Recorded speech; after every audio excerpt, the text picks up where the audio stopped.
is Rosaline D'Costa from Goa.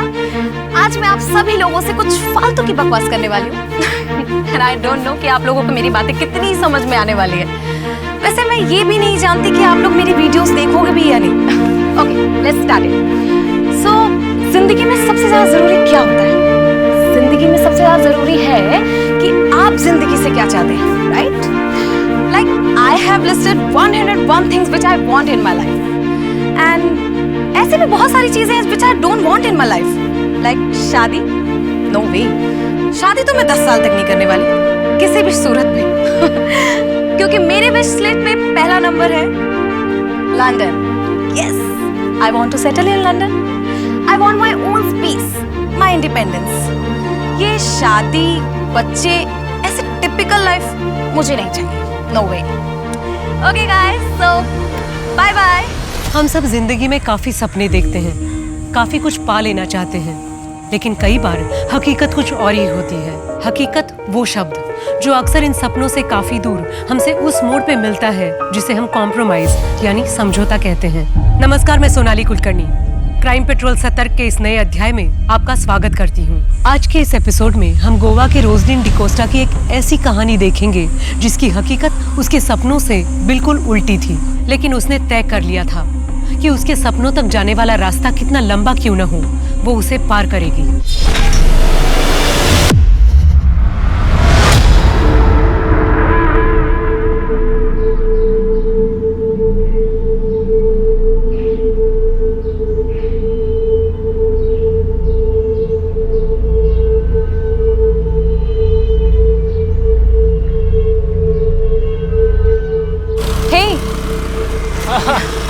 क्या surprise है? यहाँ क्यों बुलाया? Well, we are getting married today. शादी? Are you serious? Yes, of course. I know Roslyn कि तुम्हें lavish wedding चाहिए थी, but this is more important कि हम शादी कर रहे हैं finally, yes? है ना? Yes, you're right. और यही तो मेरी डेस्टिनी थी. तो चलो अंदर गेट. अरे वेट, थोड़ा मेकअप तो कर लेने दो. After all, I am the bride. नहीं, अंदर सब इंतजार कर रहे हैं. आओ. Just give me 10 minutes, please, please, please. Okay. Thank you. आती हूँ.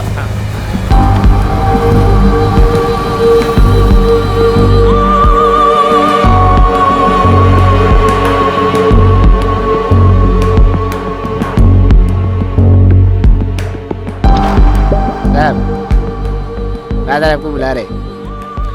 ओके, मैं आ रहा हूँ 2 मिनट में.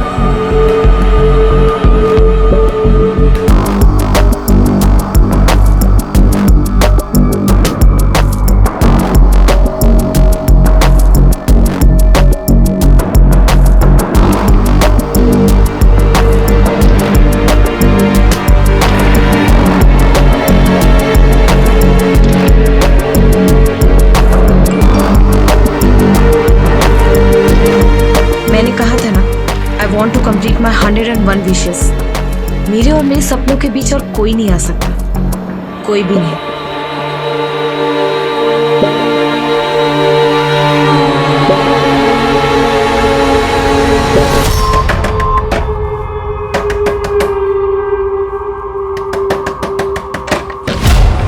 कितनी बार बोले तुझे प्रशांत से दूर रहे?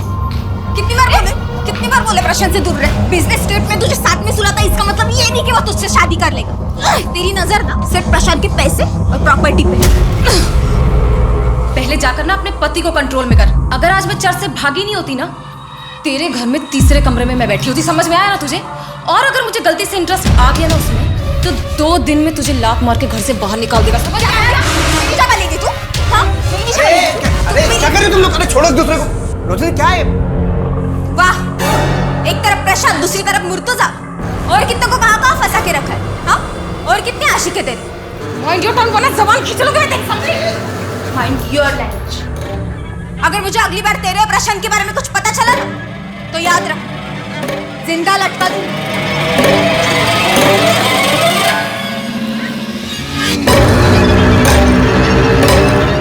क्या बोलिए?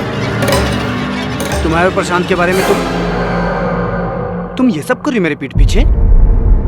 तुम आज उस प्रशांत से शादी करने वाली थी? की तो नहीं ना. तुम्हें पता है वो प्रशांत कितना सनकी है. उसने मेरे अगेंस्ट सुसाइड लेटर लिख रखा है. वो हमेशा मुझे धमकी देता रहता है कि अगर मैंने उससे शादी नहीं की तो वो खुद मरकर मुझे फंसा देगा। और आज भी सरप्राइज के नाम पर उसने मुझे चर्च पे बुलाया, और जब मैं वहाँ गई तो मुझे पता चला कि मैं खुद की शादी पर आई हूँ। तुम मुझे डबल क्रॉस कर रही है। तुमने अभी तक उसके साथ सोना बंद नहीं किया? ठीक, जो मन में आए वो करो।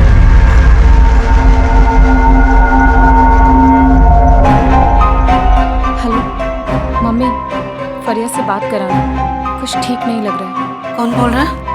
अरे मम्मी, आपकी बेटी रोजलिन। मेरी बेटी का नाम तो फरिया है और वो इस वक्त मार्केट गई है। अरे मम्मी, मेरी बात तो सुनो। रोजलिन, फरिया से बोलना कि रोजलिन का कॉल आया था। दोबारा फोन मत करना।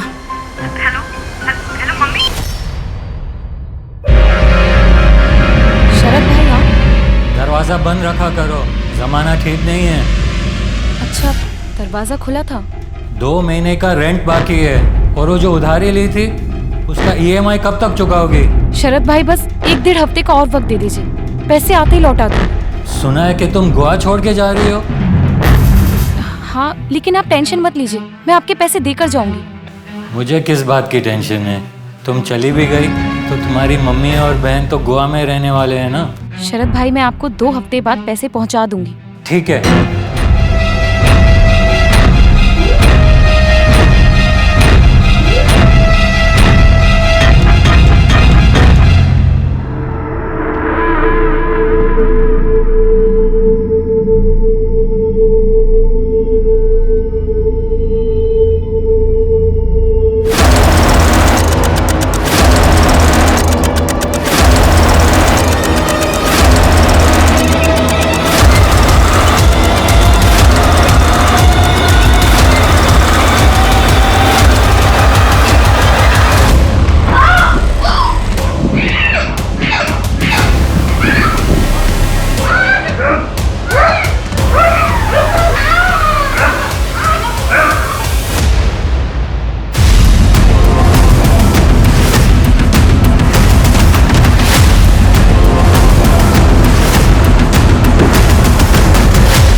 पूरा घर सर्च करो। सर, विक्टिम का नाम रोजलिन डिकोस्टा है। ये एक टूर एंड ट्रैवल कंपनी में काम करती है। ये देखिए सर, यहाँ गले पर मार्क है और बॉडी पर कोई भी स्ट्रगल के निशान नहीं। सुसाइड है सर।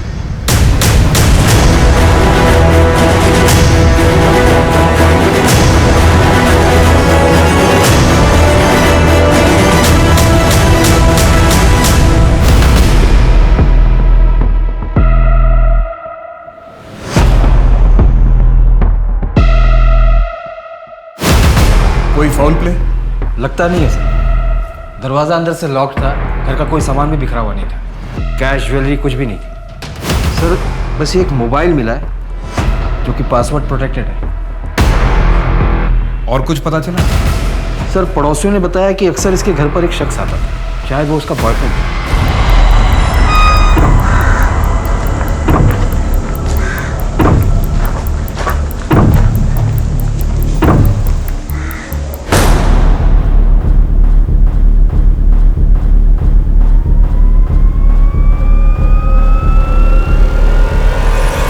पड़ोसियों ने भी बताया कि उस शख्स को 2 हफ्ते पहले यहाँ देखा गया था और वो अकेला ही है जो अक्सर यहाँ पर आया जाया करता था। सर, बॉडी को देखकर तो लगता है कि सुसाइड के हुए बहुत दिन हो गए। दरवाजे और खिड़कियाँ सब बंद थे, इसलिए पड़ोसियों को कुछ पता नहीं चलता। लड़की की उम्र कम लगती है, हो सकता है बॉयफ्रेंड के साथ ब्रेकअप हुआ और डिप्रेशन में आके उसने ये कदम उठा लिया।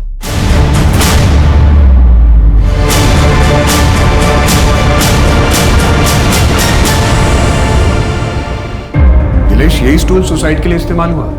जी सर। सर, पूरा घर चेक कर लिया, कहीं पर कोई सुसाइड नोट नहीं मिला।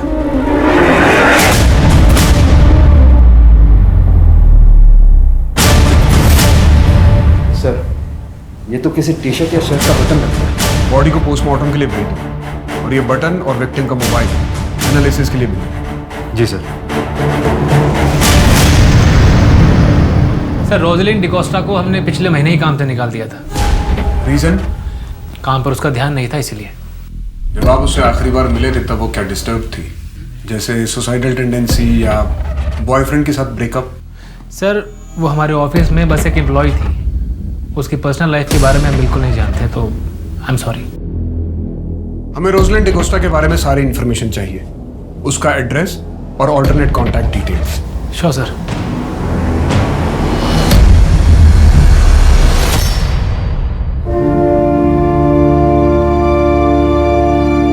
दीदी दीदी दीदी आंखें खोलो दीदी, आंखें खोलो दीदी दीदी।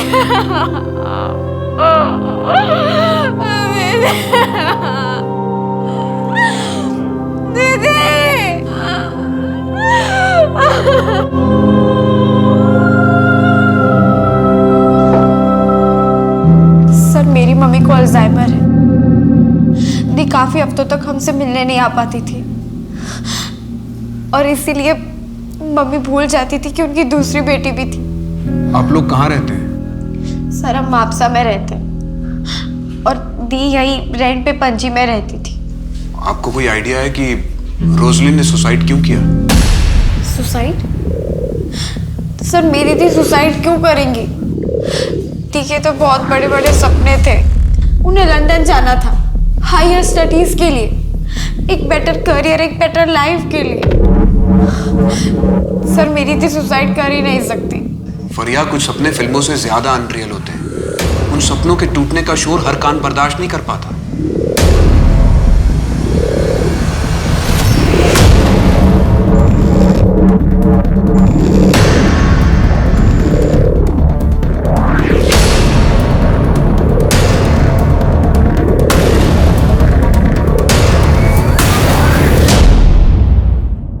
आओ तुम्हें अपना घर दिखाता हूँ। आओ, ये है रुबीना का कमरा, ये बच्चों का। तुम्हें अपना कमरा दिखाता हूँ। कम आओ, ये है हमारा कमरा। रुबीना को हम यहाँ से दूर ही रखेंगे। हाँ? कैसा लगा? बहुत अच्छा है। वाह। फिर 4 BHK कब लोगे? नहीं, फिर तीसरी भी तो आएगी ना। फिर 5 BHK ले लेना, फिर 6 BHK। मैं तो कहती हूँ ना, एक विला ले लो या फिर महल। वो पुराने जमाने में होता था ना 100-200 कमरे वाला, राजा प्रशांत और उनकी रानियां।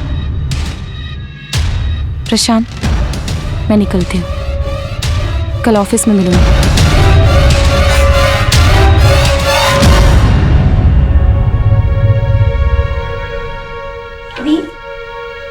What's this nonsense? वो आपको और अपनी पहली बीवी को एक साथ एक घर में रखना चाहता है।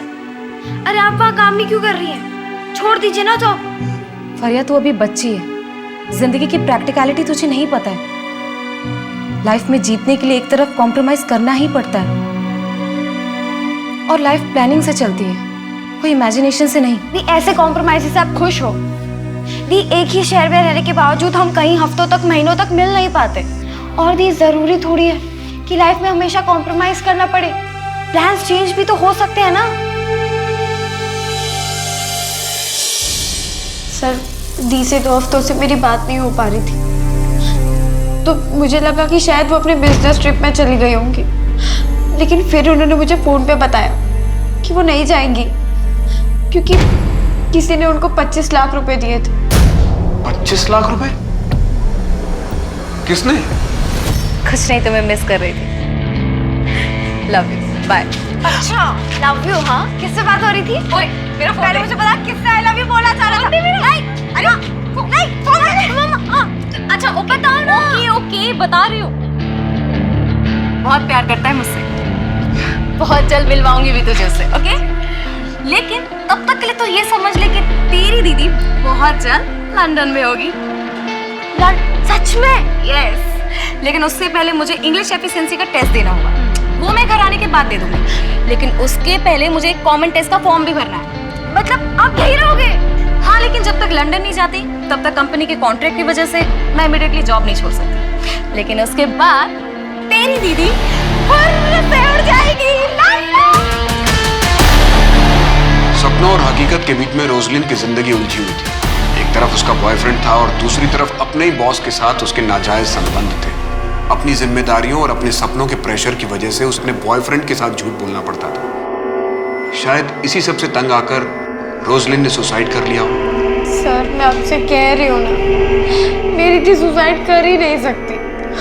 मैं अपनी दी को अच्छी तरीके से जानती हूँ। और सबसे इम्पोर्टेंट बात, मेरी दी क्लॉस्ट्रोफोबिक थी। बंद जगहों पर उनका दम घुटता था और अगर उन्हें सुसाइड करना भी होता तो वैसे बंद कमरे में अपने आप को फांसी से लटका कर क्यों मारती। सर मैं आपसे कह रही हूँ, मेरी दी का खून हुआ है और मुझे ऐसा लगता है कि शायद उनके बॉस प्रशांत ने उनका मर्डर किया है। मेरी दी के खूनी को ढूंढिए। मेरी दी सुसाइड नहीं कर सकती सर, मैं अपनी दी को अच्छे से जानती हूँ। फरिया, हम इस केस की जांच बहुत अच्छे से कर रहे हैं। रोजलिन की जिंदगी के बारे में सुन के और उसके घर की जांच करने के बाद हमें अब भी यही लगता है कि तुम्हारी बहन रोजलिन ने सुसाइड किया।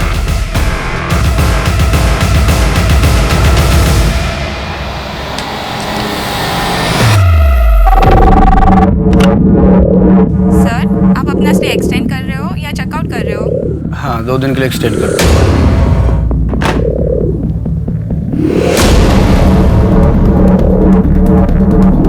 सर रोजलिन की पोस्टमार्टम रिपोर्ट आ गई है। रिपोर्ट के मुताबिक मरने से पहले रोजलिन ने किसी के साथ शारीरिक संबंध बनाए थे और सर बॉडी पर कोई स्ट्रगल के निशान भी नहीं है। उस बटन का कुछ पता चला? नहीं सर, उस बटन के बारे में अभी तक कोई लीड नहीं मिली, लेकिन लोकल टेलर और गारमेंट शॉप में बात कर रहे हैं। सर टेक्निकल टीम ने उसके मोबाइल को अनलॉक भी कर दिया। इस पर रोजलिन के कुछ वीडियोस भी हैं। वीडियोस? हाँ सर, वीडियो लॉग्स जैसे वीडियोस जिसमें लोग खुद ही कैमरे से बातें करते हैं। ये रोजलिन का आखिरी वीडियो है। Hey guys, I'm so excited today. कल 21 मार्च है और मैं कल अपने चैनल टेस्ट का फॉर्म भरने वाली हूँ। You know, it's my first day towards my London dream.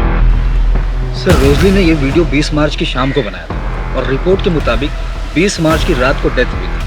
आज से 14 दिन पहले। रोजलिन तो इस वीडियो में बहुत खुश लग रही है, जैसे कोई लड़की अपने सपनों को चेस कर रही है। हेलो, कैसा है? हाँ मैं एकदम ठीक हूँ। हाँ मैं रास्ते में हूँ मैं। अरे यार, जो मैंने इस महीने पिछले महीने का टारगेट पूरा कर लिया तो मैं अरे सर क्या सर, अभी लग जाता ना आपको। क्या मैडम, फोन पे बात कर रही हो, हेलमेट हमने पहना नहीं है। चलिए लाइसेंस निकालिए। सर वो भी नहीं है। लाइसेंस नहीं है तो क्या आपके पास? चलिए चालान लगेगा 2000। 2000 रुपया? सर वो तो नहीं है मेरे पास। कल दूं आपको? मैं इसी रास्ते से रोज जाती हूँ, कल देती हूँ ना सर आपको। कल किसने देखा? सर हम देखेंगे ना एक साथ। अच्छा आप ऐसा कीजिए, अपना मोबाइल नंबर दीजिए, मैं यूपीआई ट्रांसफर करती हूँ। पैसे ट्रांसफर करने के बाद ना मैं आपको मैसेज कर दूंगी, कॉल कर दूंगी। चलेगा आपको? चलिए जाइए आप, और ध्यान से, हर मोड़ पे मेरे जैसा पुलिस वाला नहीं मिलेगा। Thank you so much sir. और हर रोज मैं इसी मोड़ से जाऊंगी अब तो। Thank you sir. टाटा।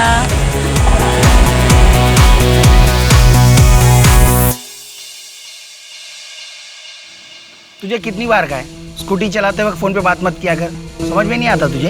अरे यार इतनी टेंशन क्यों ले रहा है? अब तो रोज मैं इसी रास्ते से जाऊंगी, वो भी फोन पे बात करते करते।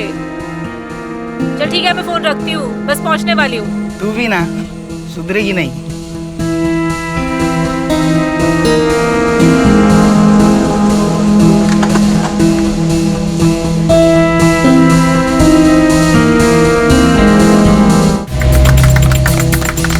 पुलिस के लिस्ट में स्टेफी जैसी कोई नहीं है।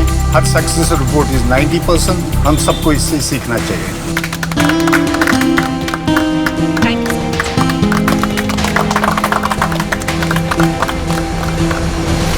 बैंगलोर सिटी इंटरनेशनल होटल, 2 लोगों के नाम से बुकिंग थी, एक तुम्हारे नाम से और दूसरी रोजलिन डिकोस्टा के नाम से।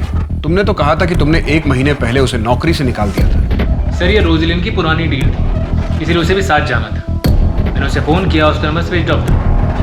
ये मीटिंग मेरे लिए इंपॉर्टेंट थी, इसलिए मैं उसका वेट नहीं कर सकता था। सर आप गलत आदमी पे शक कर रहे हैं, आपको तो रोजलिन के बॉयफ्रेंड को ढूंढना चाहिए। पिछली बार तो तुमने कहा था कि तुम अपने एम्प्लॉय की पर्सनल लाइफ के बारे में कुछ भी नहीं जानते।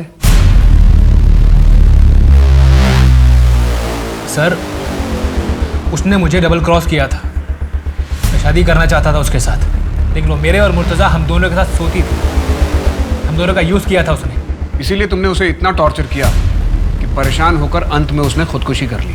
सर मैंने अगर रोजलिन के साथ कुछ गलत किया होता तो मैं आपके सामने क्यों खड़ा होता, और वो मुर्तज़ा वो गायब क्यों होता? मुर्तज़ा मेरे बिजनेस का सबसे पहला फंडर है सर, इसलिए उसे बहुत अच्छे से जानता हूँ।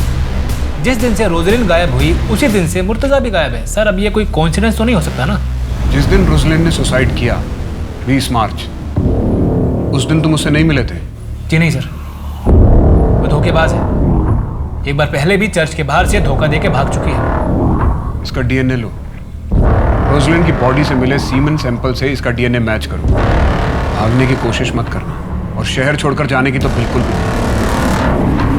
मुझे उस मुर्तज़ा का नंबर चाहिए। सर आप एक बार गोवा तो आइए, आपका सारा काम हो जाएगा। जी सर।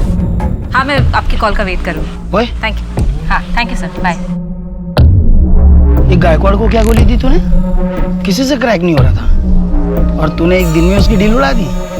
उसके साथ रात को मैं डिनर पे गई थी। डिनर करते करते डील भी क्रैक कर दी। अरे कभी कभी क्लाइंट्स के साथ थोड़ा पर्सनल होना पड़ता है। हाँ तू तो कुछ ज़्यादा ही पर्सनल होती जा रही है। काश मैं भी एक लड़की होता, वो भी तेरी तरह खूबसूरत, इस रिजॉर्ट का मालिक बन के बैठ जाए। अच्छा क्या बदतमीजी है ये? तेरी वजह से आज मेरी नौकरी चली गई। ऑलरेडी तू 10 एम्प्लॉय गिरा चुकी थी, आज तूने मेरी विकेट भी गिरा दी। ये जो तू 50-60 हज़ार पे अटकी हुई है ना, अगर प्रोफेशनली काम करेगी तो 50-60 हज़ार पर night कमाएगी। What do you mean? सबको पता है तू कैसे डील क्रैक करती है। ज़्यादा सती सावित्री होने का नाटक मत कर। और थप्पड़ मारा है आंधा ये बकवास की ना तो मुंह तोड़ दूंगी तेरा मैं। चल भाग यहाँ से।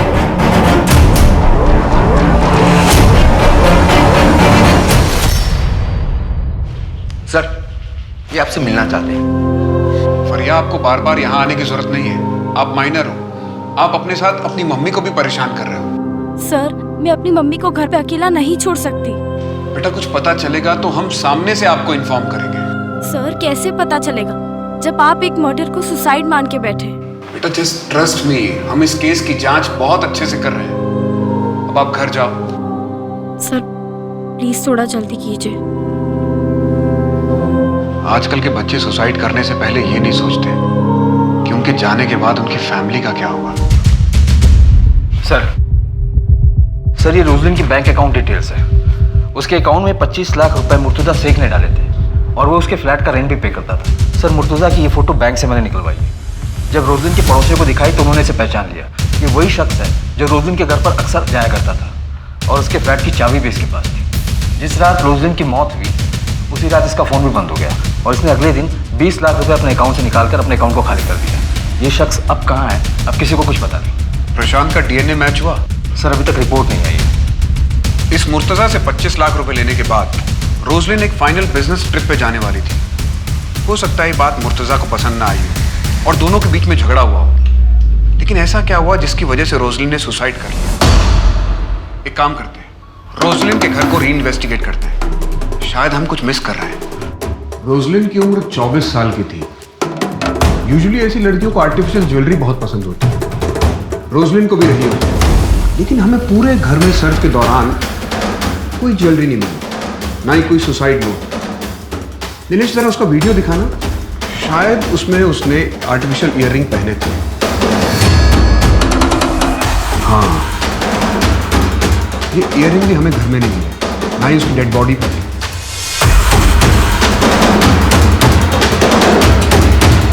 ये वही स्टूल है ना जो आत्महत्या के वक्त इस्तेमाल हुआ था? जी सर। मेजरमेंट टेप लेकर आओ। Sir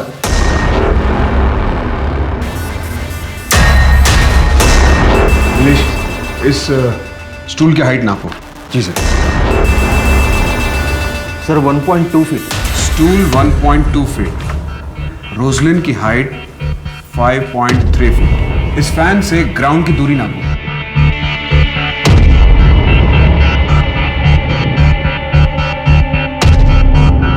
10 feet. और हमें डेड बॉडी फैन से 1.5 फीट नीचे मिली थी। स्टूल की हाइट 1.2 फीट, रोजलिन की हाइट 5.3 इंच, और हमें डेड बॉडी फैन से 1.5 फीट नीचे मिली। इसका टोटल हुआ 8 फीट और ग्राउंड से फैन तक की दूरी है 10 फीट।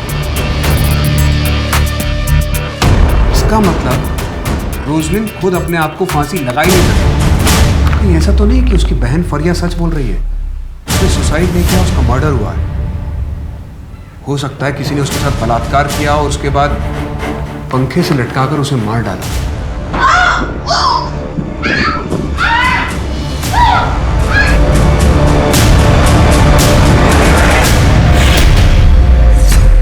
लेकिन सर घर में किसी के फोर्स एंट्री के निशान नहीं थे।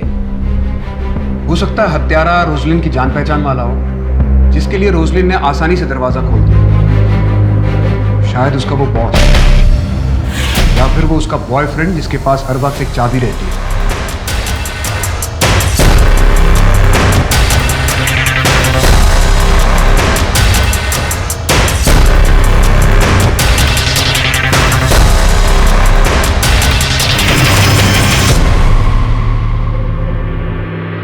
सर फॉरेंसिक टीम ने एक इंपॉर्टेंट इंफॉर्मेशन दी है। फैन और रस्सी पर रोजलिन के फिंगरप्रिंट्स नहीं है, किसी और के फिंगरप्रिंट्स हैं। और उनका कहना है कि शायद वो हत्यारे के हो सकते हैं। और सर वो फिंगरप्रिंट्स प्रशांत के भी नहीं। और एक खास बात सर, अगर वो फिंगरप्रिंट्स हत्यारे के हैं तो हत्यारा लेफ्ट हैंडेड है। Left handed killer? जी सर।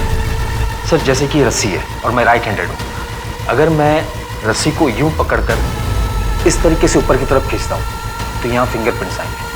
और अगर मैं लेफ्ट हैंडेड होता तो मैं इस तरीके से पकड़कर इस तरीके से खींचता और रस्सी के इस नॉट पर लेफ्ट हैंड के फिंगरप्रिंट्स हैं, मतलब हत्यारा लेफ्ट हैंडेड है। चेकआउट करना। Yes sir.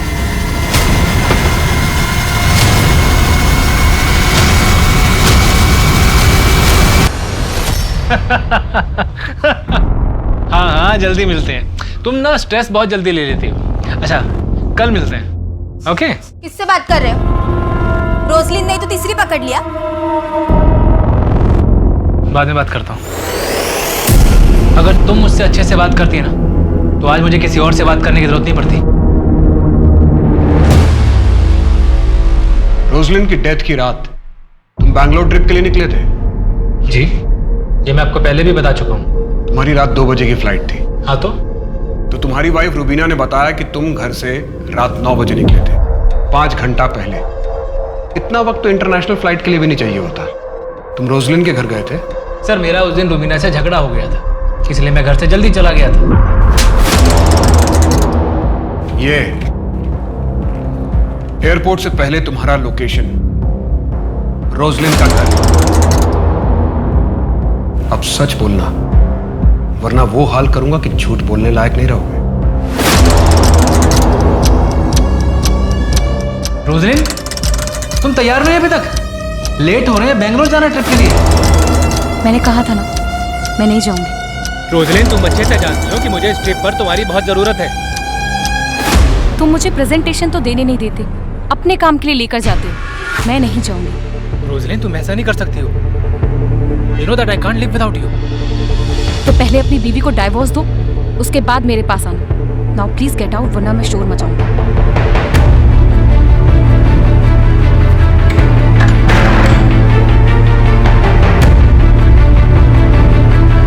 मम्मी, फरिया से बात कराना, कुछ ठीक नहीं लग रहा है। कौन बोल रहा है? अरे मम्मी, आपकी बेटी रोजलिन। बेबी, क्या जरूरत थी उस शरत से पैसे लेने की तुमको? तो मैं क्या करती, मेरे पास कोई ऑप्शन नहीं था। मेरी मम्मी की ट्रीटमेंट में सारे पैसे खर्च हो जाते हैं, ऊपर से वो मेरा लैंडलॉर्ड। एक नंबर का सूदखोर भी है। बेबी रिस्की होता है। अच्छा ठीक है, कल शाम तक मैं तुमको 5 लाख इंतजाम करके देता हूँ, तुम उसका पैसा वापस दो। थैंक्स, बट मुझे सिर्फ 2 महीने की ईएमआई के लिए चाहिए, बाकी मैं मैनेज कर लूँगी। अच्छा, तुम गैरों से पैसा ले सकती हो, लेकिन मुझसे नहीं। मैं कुछ नहीं सुनूंगा। तुम कल का कल उसका पैसा वापस करो।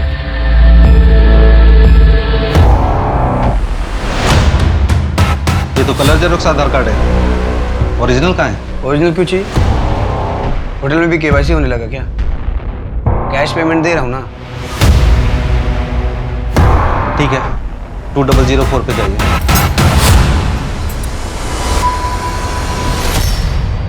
सर साउथ गोवा के होटल में मुर्तजा शेख को पकड़ा गया है। वो वहाँ जाली आधार बनाकर स्टे कर रहा था। होटल के मैनेजर को डाउट हुआ तो उसने पुलिस को इन्फॉर्म किया। मेरी लोकल पुलिस से बात भी हुई। ये मुर्तुजा शेख आज शाम तक हमारे कब्जे में होगा। ग्रेट। रोशनी सुसाइड कर ही नहीं सकती सर, मैं जानता हूँ उसको, वो ऐसा नहीं कर सकती। हाँ ठीक है, तूने मारा होगा उसे। मैंने क्यों सर, मैं क्यों मारूंगा उसको? मैं तो प्यार करता था उससे, मैं मार ही नहीं सकता हूँ। अच्छा ठीक है ठीक है, चाय पीते हैं, बाद में बात करेंगे। पी लेफ्टी है क्या? लेफ्टी है। हाँ सर, क्यों क्या हुआ? नीचे रख, हाथ नीचे रख। फिंगरप्रिंट मैच करो। फिंगरप्रिंट सर, मैं सच बोल रहा हूँ, मैंने कुछ भी नहीं किया सर। देखिए सर, मैं आपको बता दूं, जैसे मुझे पता चला ना कि रोजली ने सुसाइड कर लिया तो मैं डर गया था, इसलिए मैं भाग गया था सर। मैं सच तू अपनी कहानी पे अड़ा है, अगली बार एविडेंस के साथ बात कर।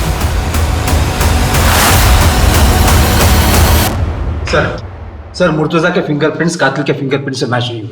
व्हाट?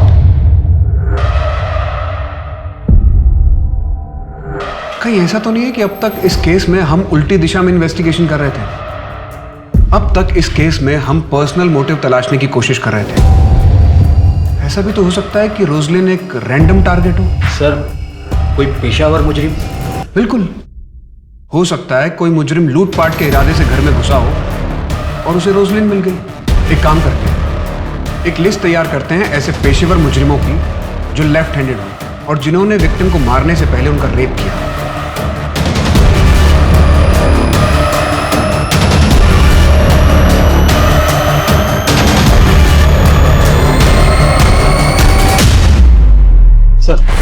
सर टोटल ऐसे 15 हिस्ट्री शीटर हैं जो लेफ्ट हैंडेड हैं, मगर इनमें से सिर्फ 5 पर ही मर्डर और रेप के केसेस हैं और वो 5 ही जेल के हैं। अगर ये जेल में है तो फिर ये सारे कांड किए किसने? उस दिन को मारने के लिए जैसे नॉट को बांधा गया था वैसे नॉट उन कैदियों के लिए बांधे जाते हैं जिन्हें सजाए मौत होती है। सर एक्चुअली हमसे मिस हो गया था, फॉरेंसिक एक्सपर्ट ने पॉइंट आउट किया है। एक काम करो, गोवा स्टेट में जितने भी जल्लाद हैं उनसे मिलो और बात करो, शायद हमें वहां से कुछ लीड मिले। जी सर।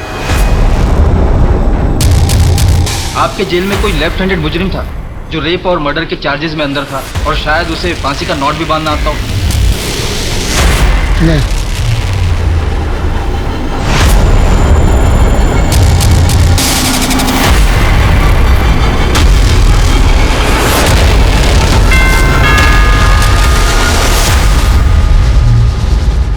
ये देखो, लंदन की टिकट। ये टिकट ही उस दिन मैं इसको देने गया था रोजलिन को। उसके लिए मैंने लंदन की टिकट बुक की थी। ये देखो, पीएनआर भी कंफर्म हो गया था। इस पे तो आज का डेट है। हाँ, पर अफसोस कि आज ये सीट खाली जाएगी। रोजलिन अपने सपनों को पूरा करने के लिए लंदन नहीं जा पाएगी। Thank you for being with me. आज तक दी की लाइफ में जो भी आया वो बस उन्हें एक्सप्लॉइट करना चाहता था, लेकिन आपने ऐसा नहीं किया। दी बहुत खुश थी आपके साथ, आपने उनका बहुत ख्याल रखा। यू डोंट वरी, मैं तुम्हारा और आंटी दोनों का ख्याल रखूंगा। क्या मैं ये टिकट रख सकती हूँ दीदी की याद के लिए? Yes of course, keep it.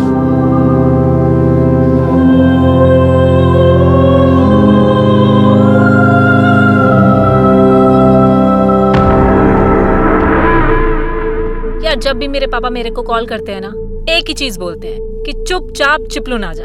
अब ये बता मैं चिपलू जाके करूंगी क्या?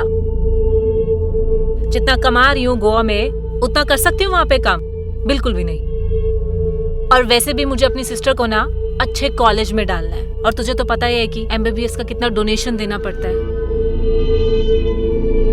और हाँ, I want to open my own resort. एक काम करते हैं, मुझसे शादी कर ले यार, साथ में रिजॉर्ट खोलेंगे। क्या शादी? शादी कर ले, हो क्या तेरा? चल मैं जा रही हूँ, मुझे लेट हो रहा है। खत्म तो कर ले। हाँ तो तू कर लियो ना, और इसके पैसे भी बता दियो कि कितने लगे। डच कर ले। खत्म तो कर ले। बाय।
लूटपाट और मर्डर का मामला लगता है।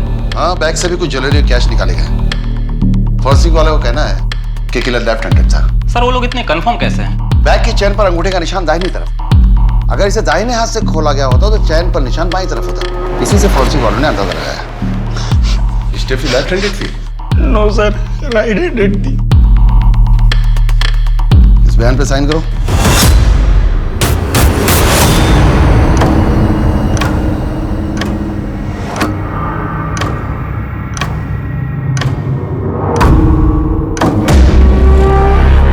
पवन, देखो क्या सर बीड़ी है।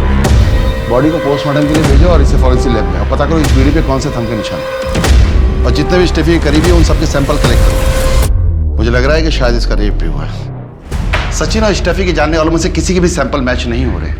अगर इनमें से किसी ने भी उसका रेप और मर्डर नहीं किया है तो फिर किसने किया है? स्टेफी के दुश्मनों की लिस्ट बहुत लंबी है, पहले उस लिस्ट को खंगालना पड़ेगा।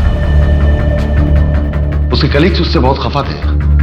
सबसे पहले जितने भी हाल फिलहाल में होटल के स्टाफ नौकरी से निकाले गए हैं पहले उन्हें टैप कर दें। सर। हाँ सर, मैं दीपक बोल रहा हूँ। आपने 15 दिन पहले एक लेफ्ट हैंडेड के आदमी के बारे में पूछा था ना? उस वक्त याद नहीं है, लेकिन एक बात है जो मुझे अभी याद आई है। सर एक आदमी था जिसे फांसी का फंदा बनाने में बहुत दिलचस्पी थी, और उसका नाम तबरेज आलम है। 6 महीने पहले जेल पर बाहर आया। सर, तबरेज आलम, इसके ऊपर टोटल 6 मर्डर और रेप के केसेस थे। एक बार एक कैदी को फांसी लगनी थी तो इसने जल्लाद जयदीप से पूछा कि फांसी का नॉट बांधते कैसे हैं। जब जयदीप ने उससे पूछा कि वो जानना क्यों चाहता है तो उसने कहा कि उसे ये स्टाइल बहुत पसंद आया। इस तबरेज आलम की पूरी जन्म कुंडली निकालो और इसके डिटेल सारे पुलिस स्टेशन के साथ शेयर करो। जी सर। ये तबरेज आलम रहता कहाँ है? सर यहाँ अंजुना का रहने वाला है। हाल ही के कुछ आंकड़ों के मुताबिक हिंदुस्तान में हर घंटा कम से कम 4 औरतों के साथ बलात्कार होता है और हर दिन लगभग 87 रेप केसेस दर्ज किए जाते हैं। ये आंकड़ा सिर्फ उन अपराधों का है जिन्हें पुलिस स्टेशन तक पहुंचने का मौका मिला। रोजलिन और स्टेफी दोनों के साथ पहले बलात्कार हुआ था, जिसके बाद दोनों को जान से मार दिया गया था। शक की सुई अब विक्टिम्स के आसपास के लोगों से हटकर एक ऐसे अपराधी पर थी जिसके कारनामों की फहरिस्त काफी लंबी थी।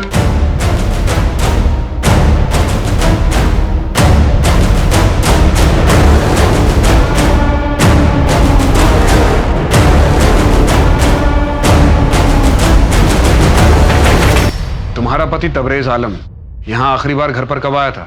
सर 3 महीने पहले।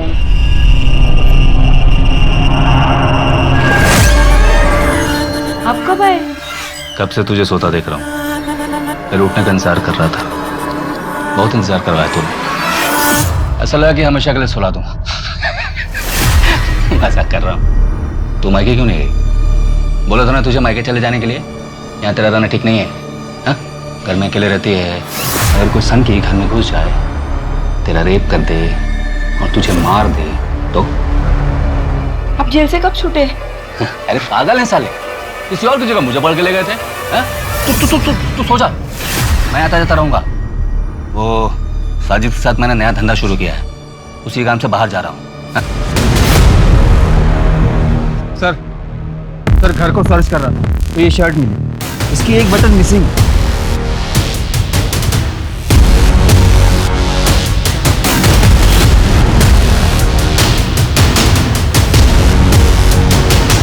लग तो सेम ही रहा है। इस शर्ट के बटन और क्राइम सीन से मिले बटन को मैच करवाओ। जी सर। सर घर में बीड़ी का बंडल भी मिला। ये साजिद वही है ना जिसके साथ तबरेज भागा था? जी सर।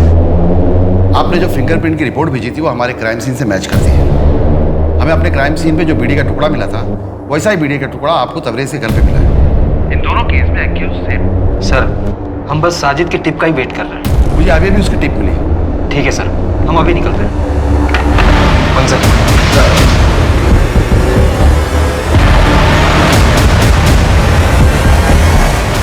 साजिद, एक बड़ी पार्टी है, 50 किलो बिरयानी चाहिए। मिलेगा ना भाई?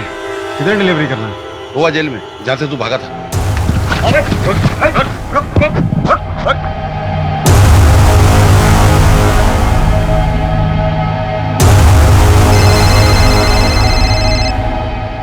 शौक पे 20 किलो गोश्त लेकर आना है शाम के लिए।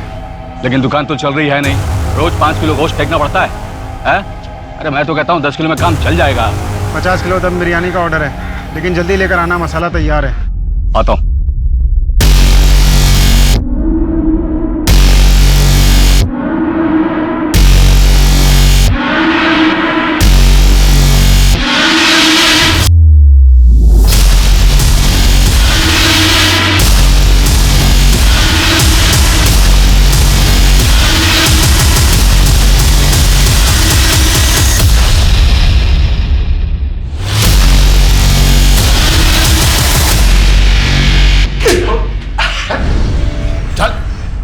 बोल जल्दी जल्दी। अरे यार आप लोगों ने तो दूसरी बार धप्पा कर दिया। तीसरी बार मौका नहीं देंगे। इस बार तुझे अंडा सेल में रखेंगे, वहीं अपनी दुकान डाल लेना। जेल से भागने के बाद तूने अपनी दुकान खोली, चाहता तो इज्जत से जी सकता था, तो फिर वापस ये सब क्यों शुरू किया? मजा आता है साहब। जैसे ही मुझे पता चलता है ना कि एक लड़की एक घर में अकेले रहती है, तो मैं सोचने लगता हूँ कि वो अकेले क्यों रहती है, क्या करती होगी अकेले में। फिर मेरे हाथ में खुजली उठती है और मुझे लगता है कि मैं जाऊं और अभी जाके उसका काम अकेलापन खत्म कर दूं। सर घर में कैसे घुसता था? वो लड़कियां तुझे अंदर क्यों आने देती थी? अरे सर 4G इंटरनेट है, उसी से तो सीखा मैंने चाबी बनाना।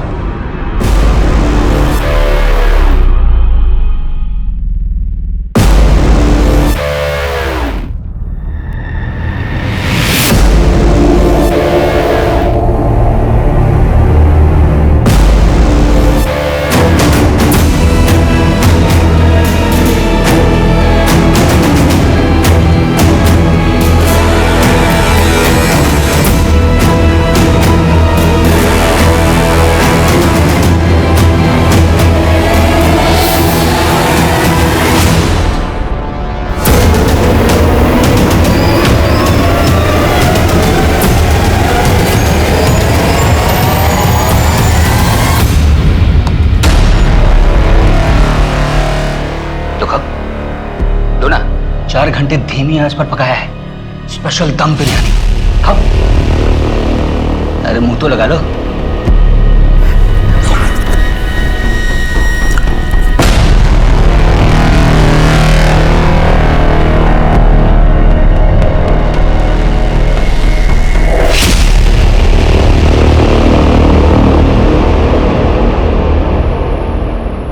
फांसी में बड़ा इंटरेस्ट है ना तुझे?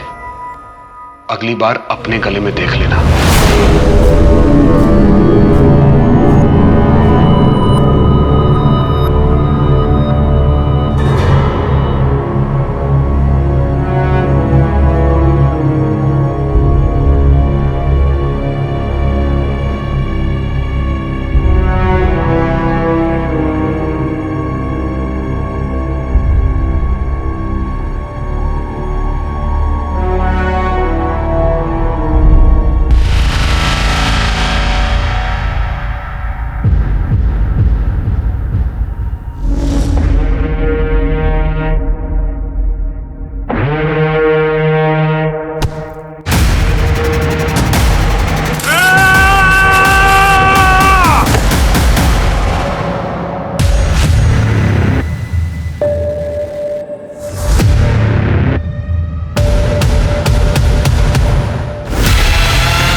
अतुल, तुम यहाँ क्या कर रहे हो?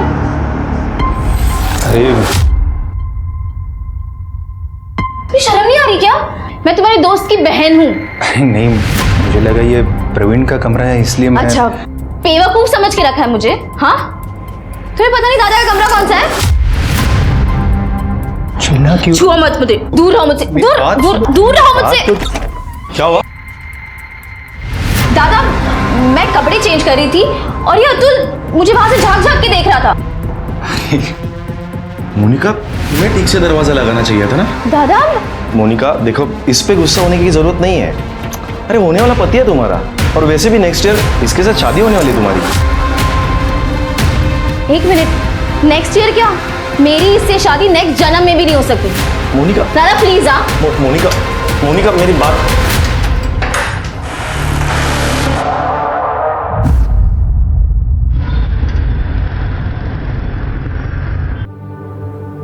बाबा ये तो समझ रहे। हाँ। अरे अभिजीत, अरे घर का राशन खत्म हो गया है और लाइट का बिल भी नहीं भरा अभी तक। प्लीज थोड़े पैसे दे दो। इससे पैसे ले लेना। इस महीने का सारा खर्चा मैंने इसे पहले से ही दे दिया। क्या? पैसे? वो ना एक्चुअली सारे पैसे मैंने दोस्त के साथ एक स्कीम में इन्वेस्ट कर दिए। क्या? फिर किसी वाहियात काम में पैसे बिगाड़े होंगे तूने। बाबा आप लोग को कुछ पता है कि ये क्या करती है, कहाँ जाती है? बस अपने दोस्तों के साथ पार्टी और मजे करने में मेरे पैसे बर्बाद करती रहती है। आपके पास कोई हिसाब है? मैं आज के बाद पैसे नहीं देने वाला। अरे लहा नहीं थी, नादानी में गलतियां होती है। तू तो तुझे आगे से लगलस, कुछ कर रही है ना वो। ऐसे में कभी फायदा कभी नुकसान होता है। तू क्या चाहता है, ये नकारी बैठी रहे? ये सिर्फ नुकसान करवा सकती है, और मैं अपने मेहनत के पैसे इस तरह से बर्बाद होते हुए नहीं देख सकता। शोभा, अभिजीत सही बोल रहा है। मुझे बताओ, तुम कब तक कविता की गलतियों पर पर्दा डालते रहोगे? लगता है गांव की पुश्तैनी जमीन बेचकर ही गुजारा करना पड़ेगा अभी। जो करना है कर लो, पर आज के बाद मैं पैसे नहीं देना। अब तो घर जाने को भी डर लगता है। वही चिक चिक अनाप शनाप खर्चे, मेरी थोड़ी बहुत सैलरी भी कम पड़ जाती है। मैं कुछ मदद करूँ क्या? देख मोनिका, तुम अमीर हो, पर मैं इतना भी गरीब नहीं कि तेरे भाई से मदद लूँ। एटलीस्ट मेरी ये खुददारी प्लीज बची रहे। हाँ लेकिन उस घर से मैं कंटाल गया हूँ। सोचता हूँ कि कहीं दूर चला जाऊँ। अभिजीत, तुम जहाँ भी जाओगे ना, मुझे साथ में लेकर जाओ प्लीज। लेट हो रहा है, हमें निकलना चाहिए ना। ठीक है, चल।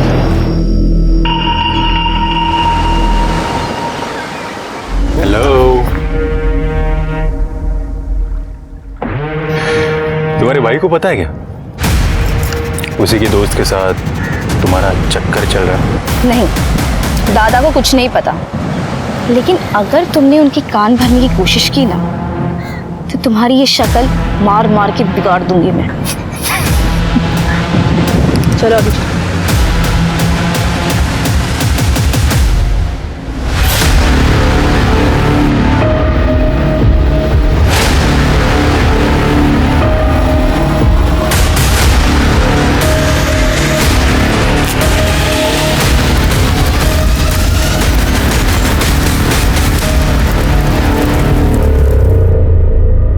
नमस्कार, मैं सोनाली कुलकर्णी क्राइम पेट्रोल 70 के इस नए अध्याय में आपका स्वागत करती हूँ। इस दुनिया में अगर किसी चीज को बुरी नजर से बचाकर रखने की सबसे ज्यादा जरूरत है तो वो है प्यार। हम सब अपने रिश्तों में प्यार और भरोसा चाहते हैं। यही चाहत और यकीन कई बार अचानक किसी हादसे का शिकार होकर खत्म हो जाता है, और कभी कभी अपने इसी भरोसे के चलते हम खुद भी हादसों को न्योता दे बैठते हैं। इस केस में पुलिस के सामने सबसे बड़ा सवाल यही था कि जिसे पेट्रोल छिड़क कर जला दिया गया वो आखिर कौन था। आज हम एक ऐसा rarest of the rare case लाए हैं जिसमें दर्ज कुदरत का करिश्मा देखने वालों को न सिर्फ हैरान कर देगा, बल्कि आप ये सोचने पर भी मजबूर हो जाएंगे कि क्या सचमुच मरने वाले की रूह भी वापस लौटकर अपने लिए इंसाफ की मांग करती है।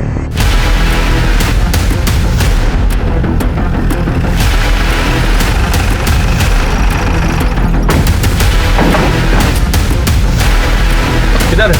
अब इधर है।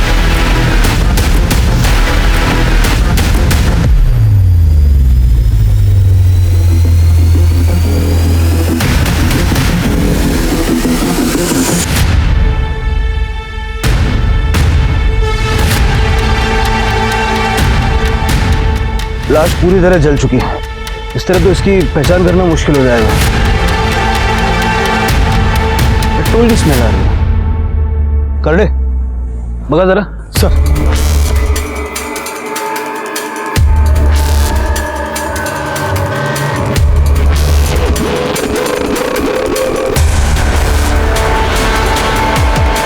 सर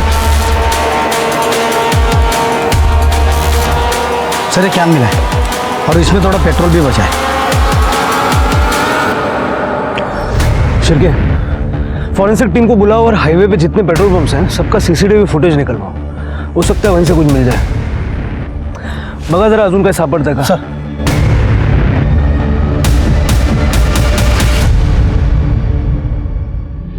सर, क्राइम सीन पे जो पेट्रोल का कैन मिला था और उसके ऊपर जो फिंगरप्रिंट थे सर, हमारे डेटाबेस में किसी से मैच नहीं कर रहे सर। और फॉरेंसिक ने कंफर्म किया है कि वो मेल की बॉडी है। एक बेल्ट का बक्कल भी मिला था। आसपास के रोड की सीसीटीवी में कुछ मिला? नहीं सर, कुछ भी सस्पिशियस नहीं दिखा है। शिरके, एक काम करो, सारे मिसिंग कंप्लेंट्स चेक करो। ठीक है सर।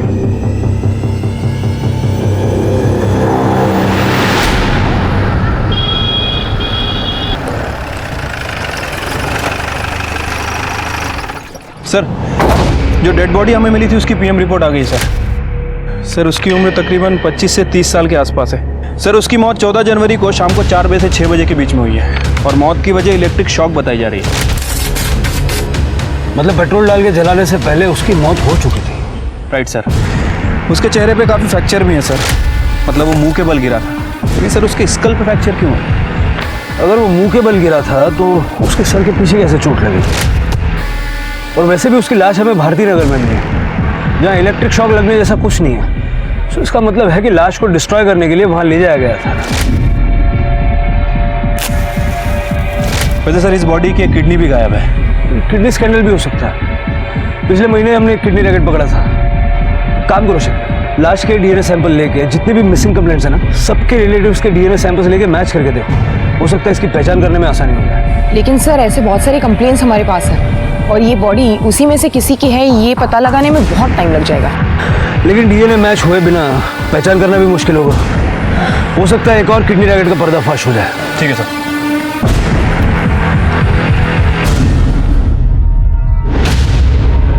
तमाम कोशिशों के बावजूद पुलिस को ना ही उस अनजान लाश की शिनाख्त में कोई कामयाबी मिल रही थी और ना ही कातिल का कोई सुराग मिल पाया। लेकिन 2 साल बाद अचानक एक ऐसी अजीबोगरीब घटना घटी कि खुद पुलिस भी हैरान रह गई।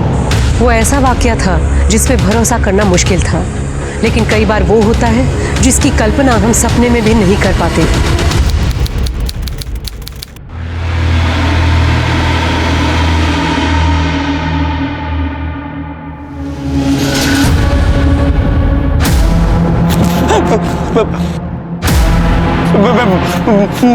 मुझे माफ कर दो, मेरा पीछे छोड़ दो।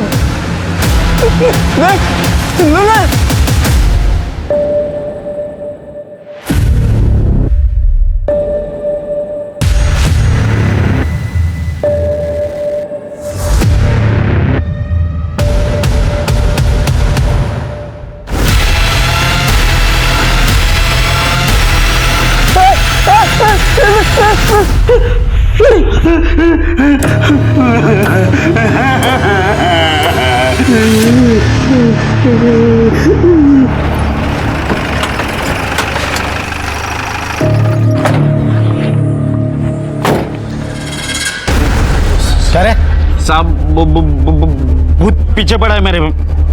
अरे सुबह सुबह माल फूक क्या है? क्या क्या नाम क्या तेरा? बबन साहब, मैं सच कह रहा हूँ। वो दिन रात डराता है मेरे को। बोलते 2 साल पहले उसको किसी ने वो भगवती नगर में जला दिया था। उसको इंसाफ नहीं मिलेगा तब तक मेरा पीछे नहीं छोड़ेगा। साहब मेरे को बचा लो। साहब, वो थोड़ा पैसा मिलेगा, भूख लगा है। क्या रे, अच्छा तरीका निकाला है तूने पैसा मांगने का। चल निकल कर दे। काय झालं? सर ये बोल रहा है कि 2 साल पहले भगवती नगर में किसी को जलाया था। हाँ साहब। उसका भूत इसको बार बार दिख रहा है। शिरके से मिलवाओ इसको। सर पर ये माल फूकनारे लोग हैं, इन लोग कुछ भी बहाना बता के पैसा निकालते। इग्नोर कर लो सर इनको। करडे मी म्हणतो तेवढं करा, शिरकेकडे नाही आता। सर चल रे।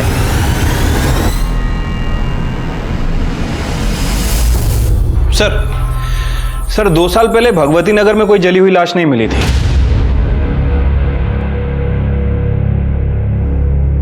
भगवती नगर नहीं, भारती नगर। तुम्हें याद है 2 साल पहले भारती नगर में हमें एक जली हुई लाश मिली थी। 25-30 साल का लड़का था, एक किडनी भी गायब थी। हाँ सर, और ये भारती नगर और भगवती नगर आसपास ही हैं। उस वक्त लाश की पहचान नहीं होने की वजह से केस आगे नहीं बढ़ पाया था। एक काम करो, उस केस की फाइल निकालो और इस बबन को भी ढूंढ ले निकालो। सर साहब जो कुछ है ना वो बड़े सबको सच सच बता दे। सर आबा माल फुकट पार्टी बसला होता। नाम क्या है तेरा? बबन। बबन, तेरी ये भूत वाली कहानी है मजेदार, लेकिन तेरी बात पे कोई विश्वास क्यों करे? यकीन मानिए साहब, मैं सच बोल रहा हूँ। उस भूत ने मेरा जीना हराम कर दिया है।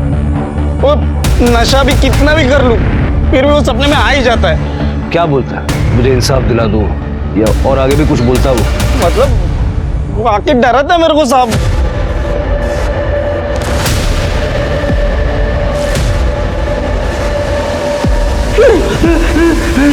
मान लेते हैं तेरी भूत वाली कहानी सच है। कभी उसने कोई नाम बताया, किसने मारा, क्यों मारा, कुछ ऐसा बताया? हाँ साहब, अभिजीत। और कुछ? क्या हुआ, कैसे हुआ? अरे साहब मैं सच बोल रहा हूँ, मेरे को कुछ नहीं मालूम है साहब। मैं आपके हाथ जोड़ता हूँ, मेरे को इस भूत से बचा लो। किसी दिन इसके डर से मैं मर जाऊंगा साहब। ठीक है, अभी निकल, लेकिन इधर उधर भागना मत। ठीक है साहब। इस भवन का भूत उतारना पड़ेगा, जरा नजर रखो इसमें। शिरके, 2 साल पहले की मिसिंग कंप्लेंट्स दोबारा चेक करो। उसमें अभिजीत नाम के 25-30 साल के लड़के की कोई कंप्लेंट है क्या, जरा देखो। ठीक है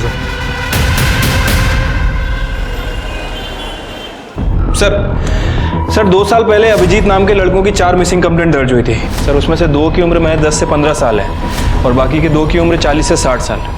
सर मुझे लग रहा है कि हम इस नशेड़ी बब्बन की बातों को कुछ ज़्यादा ही सीरियस ले रहे हैं। मतलब सर ऐसा तो केवल फिल्मों में होता है कि लाश खुद सपने में आती है और उसे किसने मारा है खुद बताती है। बात तो तुम्हारी सही है शिरके, लेकिन इस अनसॉल्व केस के लिए बबन की कहानी एक ब्लाइंड लीड की तरह है। मुझे नहीं लगता हमें चांस लेना चाहिए। एक लास्ट ट्राई करके देखते हैं। ठीक है सर, बताइए फिर क्या करना है।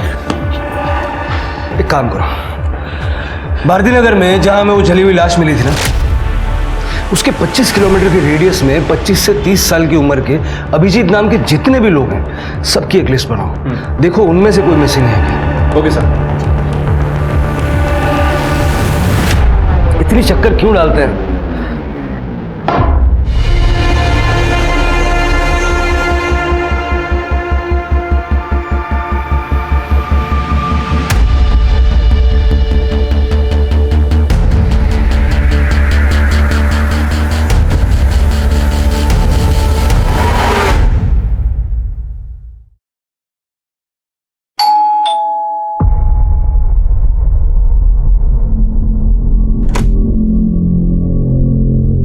चंद्रकांत यादव का घर यही है? हाँ। बाबा काइगर पुलिस साहब, आप यहाँ?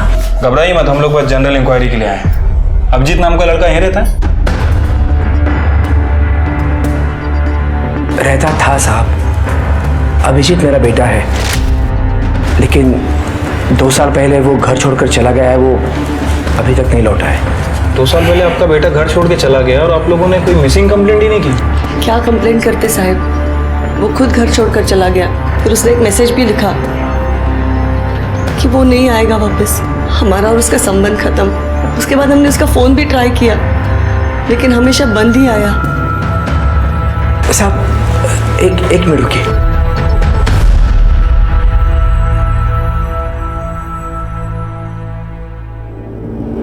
ये देखिए सर, 2 साल पहले उसने ये मैसेज किया था। बाबा मैं हमेशा के लिए घर छोड़कर जा रहा हूँ और दोबारा वापस लौट कर नहीं आऊँगा। हमारा रिश्ता खत्म। रिश्ता खत्म करने की कोई खास वजह? जब बच्चे बहुत कमाने लगते हैं ना, तो माँ बाप उन्हें बोझ लगने लगते हैं।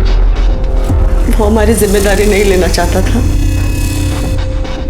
लेकिन आप ये सब क्यों पूछ रहे हैं? देखिए 2 साल पहले हमें एक बॉडी मिली थी और हमें शक है कि वो अभिजीत की ही बॉडी है। क्या?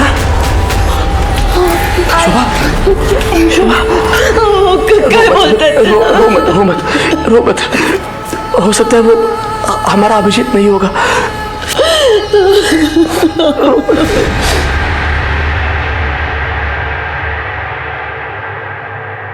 अभिजीत जाधव, शिर्के, जाधव फैमिली का डीएनए सैंपल ले लो। लाश का डीएनए रिपोर्ट तो हमारे पास है ही। अगर ये दोनों सैंपल मैच हो जाते हैं ना, ये गुत्थी सुलझ जाएगी। राइट साहब।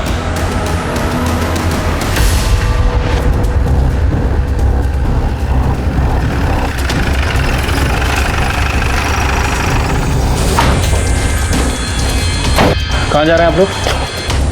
साहब, वो जब से पता चला है कि अभिजीत का शायद खून हो गया है, तब से उसकी माँ की तबीयत बहुत ख़राब है। उसको डॉक्टर के पास ले जा रहा हूँ। ठीक है, लेके जाइए इन्हें। जी। लेकिन उसके बाद आपको हमारे साथ चलना होगा। आपके साथ? क्यों साहब? डीएनए टेस्ट के लिए। डीएनए टेस्ट के लिए?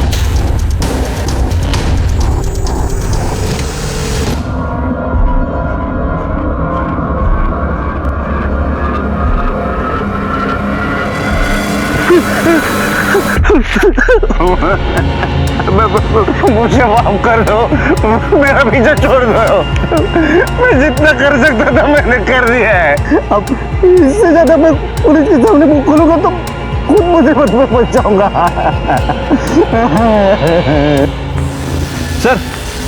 सर डीएनए रिपोर्ट आ गई है सर। जो बॉडी हमें मिली थी उसका डीएनए चंद्रकांत के डीएनए से 50% मैच हुआ है।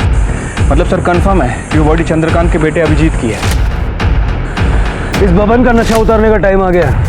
मुझे पहले ही डाउट था कि उसने हमें पूरी बात नहीं बताई थी। क्राइम लोकेशन और विक्टिम का नाम किसी को सपने में कैसे आ सकता है? हाँ सर, वैसे डाउट तो मुझे भी था, लेकिन अभी रिपोर्ट कंफर्म होने से डाउट खत्म हो गया। शिर्के, हो ना हो, मुझे लगता है बबन ने ये पूरी घटना अपनी आंखों से देखी है। अभिजीत के घर वालों से पूछताछ करो और बाद में इस बबन को भी उठाओ। ठीक है सर। साहब, हमारी तो पूरी उम्मीद ही खत्म हो गई। अब तक तो ऐसा लगता था कि अभिजीत कभी ना कभी तो घर आ जाएगा। मैं तो उसका 2 साल से इंतजार करता रहा, अभी भी करता था साहब, लेकिन दुर्भाग्य से फोन ही आया, उसकी मौत की खबर आ गई साहब। हमने ऐसा क्या गुनाह किया था साहब कि भगवान ने ऐसी सजा दी कि हम अपने बेटे का अंतिम संस्कार भी नहीं कर पाए साहब। चंद्रकांत जी, संभालिए अपने आप। देखिए, हमने बॉडी की शिनाख्त करने की बहुत कोशिश की थी। फिर पीएम रिपोर्ट से हमें पता चला कि उस बॉडी की एक किडनी गायब है। तो हमें लगा कि शायद ये कोई किडनी रैकेट का मामला। नहीं साहब, कोई किडनी रैकेट का मामला नहीं था। दरअसल कुछ साल पहले मेरी एक किडनी खराब हो गई थी, तो साहब अभिजीत ने उसकी किडनी मुझे देकर मेरी जान बचाई थी साहब। अभिजीत की किसी के साथ कोई दुश्मनी, कोई लड़ाई, कोई झगड़ा? हमारा बेटा तो बहुत अच्छा लड़का था, खूब गुणी होता तो उसकी किसी के साथ क्या दुश्मनी हो सकती है? चल बैठ नीचे। बबन, तुझे जो जो पता है सब कुछ बता दे, वरना जो तरीका हम अपनाएंगे ना, तेरे पीछे जो भूत पड़ा हुआ है ना, वो भी डर जाएगा। हाँ, मैं सच बता रहा हूँ, मेरे को जितना मालूम था मैंने सब बता दिया। जब ये कुछ बताने के लिए तैयार हो जाए ना, तब इसको मेरे सामने लाना। तब तक इसकी खातिरदारी करो। सब नहीं सब नहीं, मैं बताता हूँ, सब बताता हूँ साहब। ये वो 2 साल पहले की बात है। मैं वो जंगल में बैठ के माल फूक रहा था साहब। अब मैंने 2 जन को एक लाश को जलाते हुए देख लिया साहब।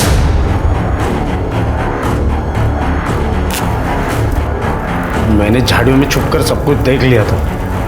वो लोग जाते जाते एक दूसरे से बात कर रहे थे कि आज के बाद अभिजीत के बारे में कोई भी कुछ भी बात नहीं करेगा। बाद में वो लोग कार में बैठ के चले गए साहब। शक्ल देखी थी उनकी? गाड़ी कौन सी थी, कुछ याद है? नहीं साहब, चेहरे तो उनके ढके हुए थे, और वो गाड़ी बीड़ी का मेरे को कुछ नहीं समझता है। 2 साल बाद तुझे पुलिस के पास आने की क्या सूझी? पहले क्यों नहीं बताया? और ये अभिजीत की लाश सपने में आके डराती है, बताती है, ये सब नाटक करने की क्या जरूरत थी? वो ऐसा हुआ कि वो लोग जाने के बाद उस दिन मैंने नज़दीक जाके देखा था साहब। वो डरावनी लाश देख के मेरी तो बत्ती गुल हो गई थी साहब। उसके बाद से वो लाश रोज मेरे सपने में आने लगी। अगर तूने कुछ किया नहीं था तो तुझे डरने की क्या जरूरत थी? साहब अगर मैं आप लोगों को ये बता देता कि वो लाश को जलाने का मैं गवाह हूँ तो आप लोग तो मेरे को ही पकड़ के पूछताछ करते ना। और ऊपर से ये कांड जो लोग ने किया था वो लोग भी मेरे जान के पीछे पड़े जाते। इसके लिए मैंने आप लोगों को आधा ही बात बताया है। सर ये अभिजीत के बारे में कुछ इन्फॉर्मेशन मिली है सर। एक कंपनी में सेल्स मैनेजर था लेकिन उसने जॉब नहीं छोड़ी थी। जादव फैमिली के बारे में पूछताछ की? हाँ सर, उसकी बहन कविता के बारे में पूछताछ की है सर। उनका कहना है कि काफ़ी अय्याश किस्म की लड़की है, पैसे काफ़ी उड़ाती थी, देर रात तक घर से बाहर रहती थी, घर का सारा खर्चा अभिजीत ही चलाता था। और इस बात को लेकर दोनों भाई बहनों में काफ़ी लड़ाई हुआ करती थी। लेकिन सर अभी तक इस कविता के खिलाफ कुछ सस्पिशियस नहीं मिला है। शिर के कोई तो ऐसा होगा जिस पर शक हो। सर एक जरूरी बात पता चली है। हमने अभिजीत के 2 साल पुराने कॉल रिकॉर्ड चेक किए, उसमें एक नंबर मिला है जिस पे वो लगातार बात करता था। सर ये देखिए, ये नंबर किसी मोनिका देशमुख के नाम पर रजिस्टर्ड है। हमने उसकी लेटेस्ट लोकेशन भी पता किया और ये मोनिका और अभिजीत दोनों एक ही कॉलेज से पास आउट हुए 2012 में। सर और एक बात, ये दोनों देर रात तक बात करते थे। सर अभिजीत की मोबाइल की आखिरी लोकेशन करवे नगर की थी। करवे नगर से भारती नगर 10 किलोमीटर की दूरी पे, जहाँ पर हमें अभिजीत की लाश मिली थी। जरा पता करवाओ ये अभिजीत करवे नगर क्या करने गया था। सर शिरके, ये मोनिका और अभिजीत का लेट नाइट बातें करना इस केस का इंपॉर्टेंट एस्पेक्ट हो सकता है। हो सकता है यहीं से कोई बड़ी लीड मिल जाए। इस मोनिका से बात करनी पड़ेगी।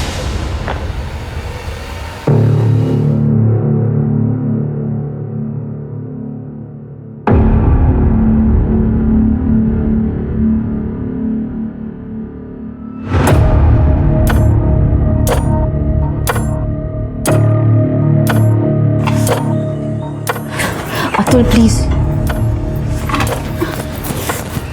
अतुल प्लीज, बहुत काम पड़ा है और मेरा मन भी नहीं है। मन नहीं है तो क्या मना करेगी मुझे?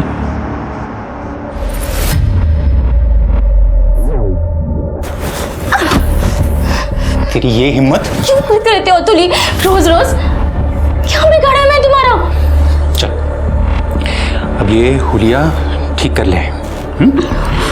10 मिनट का काम है मेरा, मैं वो काम करके वापस आ रहा हूँ। उसके बाद अगर तू मुझे मेरे बेडरूम में मेरा इंतज़ार करते वक्त नहीं मिली ना तो तेरा हुलिया नहीं।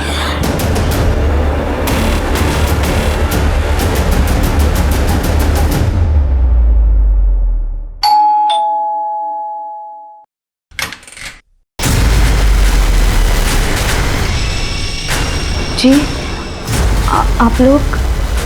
मोनिका जी कहिए।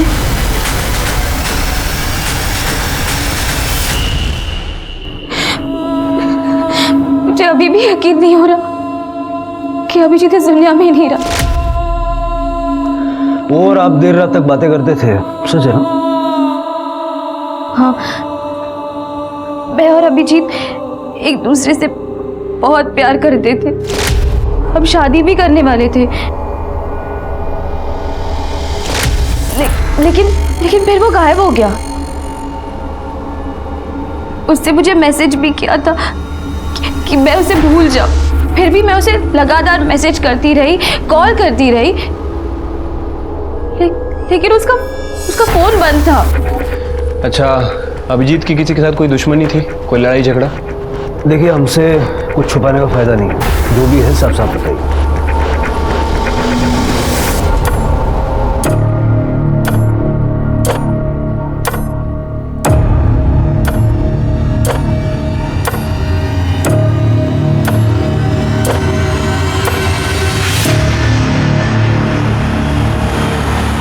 पता नहीं, जो भी है। दादा दादा दादा दादा को दादा शर्म नहीं, चुकी नहीं है दादा। एक कहाँ चुकी नहीं है? कहाँ चुकी नहीं है? दोस्त के बहन के साथ गुलछर्रे उड़ाने गलती नहीं है? हाँ?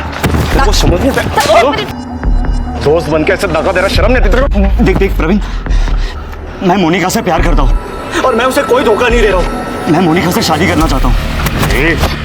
इसका आगे एक भी वर्ड बोला ना तो इधर किधर जमीन में गाड़ दूंगा, समझा? औकात में रहे अपनी। कम से कम अपना स्टेटस तो देख लिया होता। अमीर लड़की दिखे नहीं, फंसाना शुरू। अब दादा नहीं, दादा नहीं। हम दोस्त थे इसलिए तेरे को जिंदा छोड़ रहा, समझा? औकात नहीं भूलने का अपनी, समझा? चल चल अंदर, भूलने का नहीं। हाँ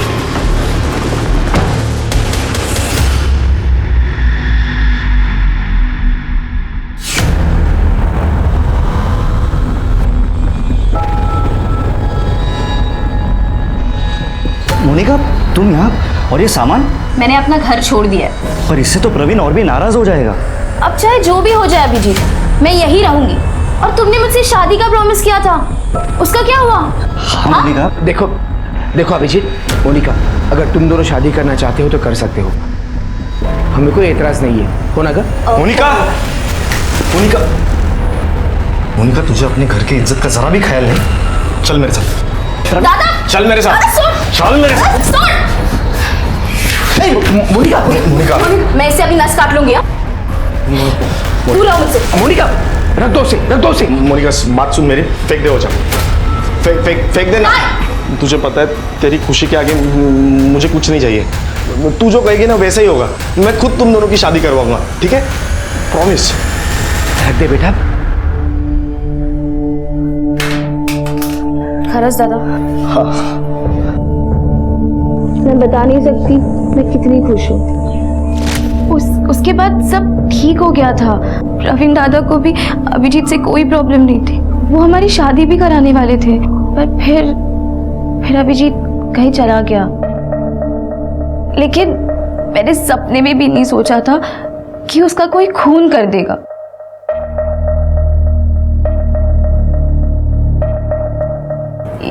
ये मेरे पति है अतुल। अभिजीत 2 साल तक लापता था, तो दादा के कहने पर मैंने इससे शादी कर ली। आखिरी बार आप अभिजीत से कब मिली थी? करवे नगर में हमारे एक फार्म हाउस है।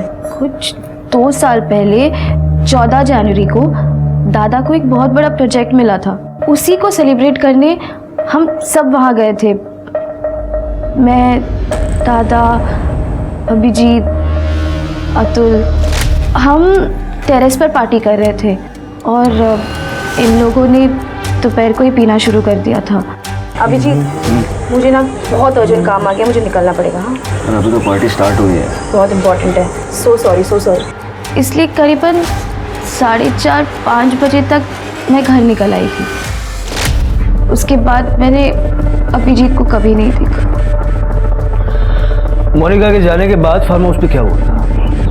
सर हम लोग तो बस सेलिब्रेट करके निकलने वाले थे, पर सर अभिजीत ने बहुत पी रखी थी। हम लोग ने बोला उसे कि बहुत हो गया, निकलते अब। तो सर उसे और पीनी थी, तो वो वहीं रुका रहा, पर हम लोग सब निकल आए सर। एक करवे नगर के फार्म हाउस पे जहां अभिजीत की बॉडी मिली थी, उसे लास्ट बार वहीं पे देखा गया था। और सर उसके फ़ोन रिकॉर्ड के हिसाब से उसकी लास्ट लोकेशन भी फार्म हाउस की थी। मतलब सर इस फार्म हाउस पे कुछ गड़बड़ हुई है। हाँ शिरकिया, वैसे भी प्रवीण और अभिजीत के फाइनेंशियल स्टेटस में जो बहुत बड़ा गैप है उसे हम नज़रअंदाज नहीं कर सकते। सर और एक बात नोटिस करने वाली है, अभिजीत के फ़ोन से उसके परिवार को और मोनिका को जो मैसेजेस किए थे 14 जनवरी को, वो करीब 8 बजे के थे। और पोस्टमार्टम रिपोर्ट के हिसाब से अभिजीत की मौत शाम 4 से 6 बजे के बीच हुई। मतलब प्रवीण अपनी बहन की शादी अभिजीत से नहीं बल्कि अतुल से करवाना चाहता था, और अतुल भी ये जानता था कि मोनिका उससे नहीं बल्कि अभिजीत से प्यार करती है। राइट सर, और ऐसे हालात में शक इन दोनों पर ही है। मतलब गड़बड़ फार्म हाउस पे ही हुई है। चलो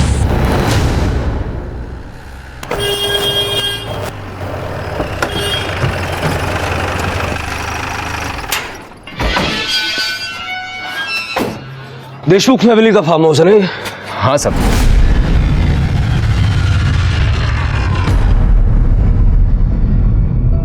दो साल पहले 14 जनवरी को यहाँ क्या हुआ था? 2 साल पहले की बात किसको याद रहेगी साहब? पार्टी हुई थी यहाँ, तुझे याद नहीं है? हाँ वो याद है ना सब। वो पूरा हफ्ता मैं छुट्टी पर था। 2 साल पहले क्या हुआ था वो याद नहीं है? छुट्टी पे था, ये याद है।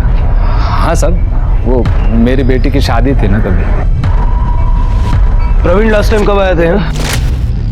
वही 2 साल पहले साहब। वो आए और बोले फार्म हाउस बंद कर दो, उसके बाद से तो कोई नहीं आया सर। हाँ, पर मुझे मेरी चौकीदारी की पगार मिल जाती है सर। तलाशी लेनी है मैं यहाँ की। हाँ साहब, लीजिए ना। बगा सगळीकडे।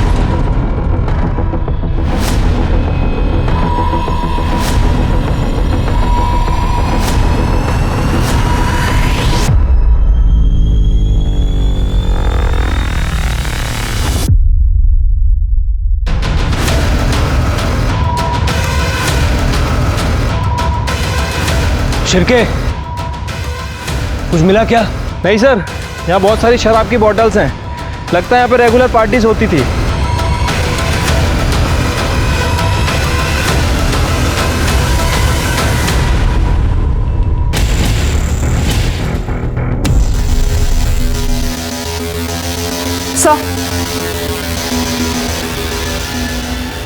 सर ये आईडी कार्ड मिला है इस पर्स में।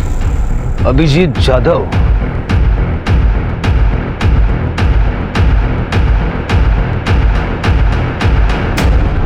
तो थोड़ी तेरी अक्कल है? पुलिस को सारी कहानी बतानी क्या जरूरत थी? दादा, अगर मुझ में थोड़ी भी अक्ल होती ना तो मैं ये नहीं समझती कि अभिजीत मुझे छोड़कर भाग गया। लेकिन उसके साथ जो हुआ वो कितना बुरा हुआ। अरे जो हुआ उसका मुझे भी दुख है, लेकिन अब क्या करूं? दादा, हमें अभिजीत को इंसाफ दिलाने के लिए पुलिस की मदद करनी चाहिए। लेकिन आपको इतना गुस्सा क्यों आ रहा है? मूर्खासारखं काहीतरी बोलू नको। अगर न्यूज में अपना नाम उछाला गया तो किसके बिजनेस पर असर होगा? मेरे ना। समझ रही बात को? सर, इस करवे नगर के फार्म हाउस में कुछ ना कुछ तो जरूर हुआ है। मैं भी वही सोच रहा था। शिरके, 2 साल पहले जब अभिजीत की लाश हमें मिली थी, उस वक्त वहां एक पेट्रोल का कैन भी मिला था। उस पर जो फिंगरप्रिंट्स थे वो हमारे रिकॉर्ड्स में होंगे, लेकिन उस वक्त इस केस के लिए कोई सस्पेक्ट नहीं था। एक काम करो, 2 साल पहले 14 जनवरी को उस फार्म हाउस पे जितने भी लोग मौजूद थे उन सबके फिंगरप्रिंट्स लो और उनका लोकेशन निकालो। Right sir.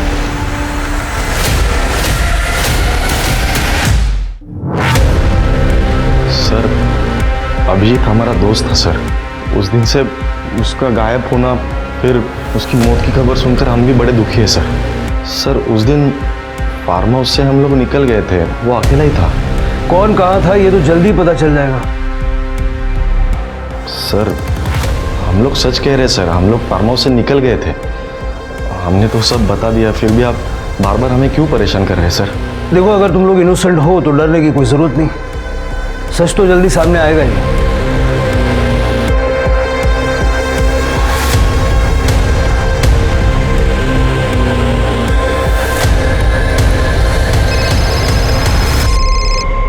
आज के सर, फिंगरप्रिंट रिपोर्ट आ गई है। सर, पेट्रोल के डब्बे पे जो फिंगरप्रिंट मिले थे वो प्रवीण और अतुल से मैच हो रहा है।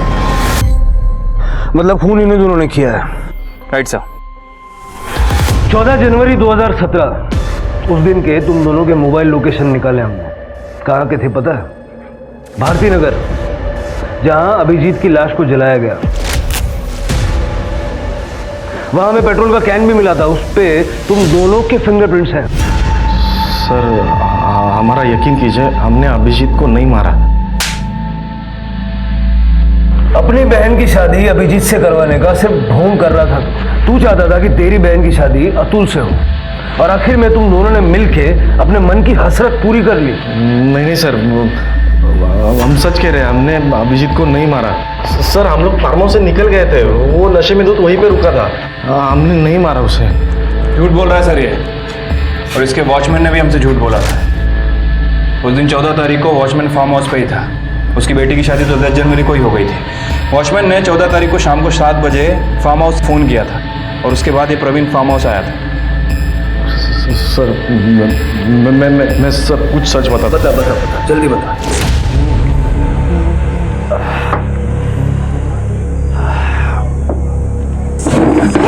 अबे आराम से गिरा देगा सब कुछ यार। तू क्या कर रहा है यार? जो चढ़ गए आराम से।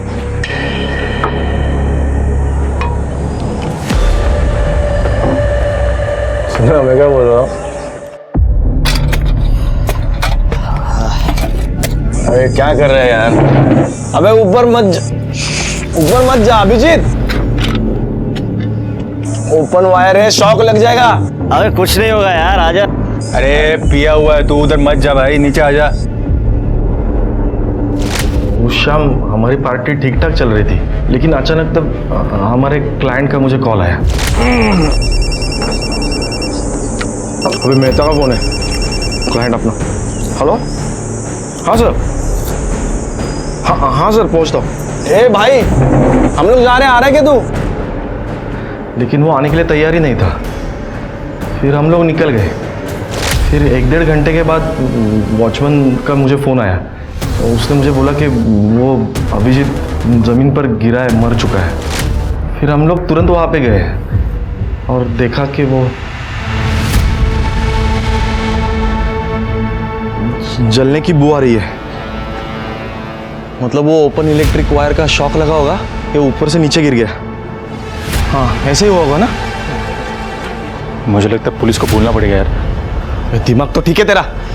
इसका और मेरा झगड़ा हुआ था, सबको पता है। पुलिस को पता चलेगा तो सबसे पहले मुझे उठा लेंगे। फिर क्या करें? एक काम करते हैं, इसके बॉडी को ठिकाने लगा देते हैं। फिर अतुल और मैं अभिजीत की लाश लेकर कार से भारती नगर गए और वहां पे उसकी बॉडी जला डाली।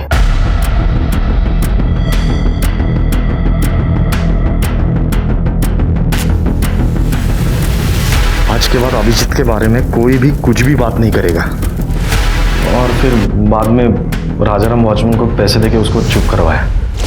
इसका मतलब है कि 8 बजे के आसपास अभिजीत के फादर और मोनिका को जो मैसेज गए थे वो भी अभिजीत के फोन से, वो तुमने ही किए थे। अब जल्दी जल्दी बता दे कि अभिजीत का फोन कहाँ है?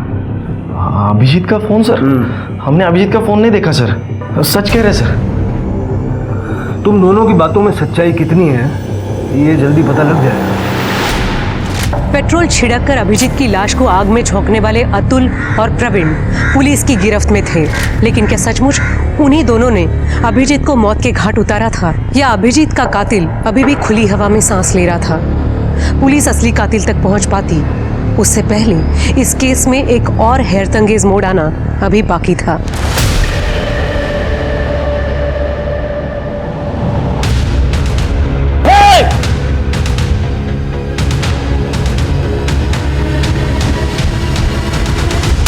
सर मैंने कुछ नहीं किया सर।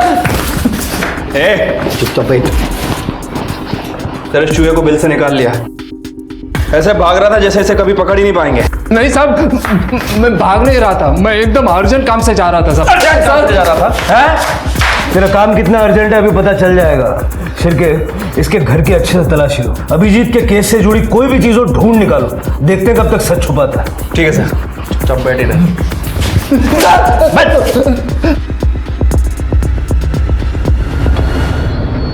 सर, हमने राजाराम के घर की तलाशी ली थी। ये देखिए, 2 साल पुराना वीडियो मिला उसके फोन में।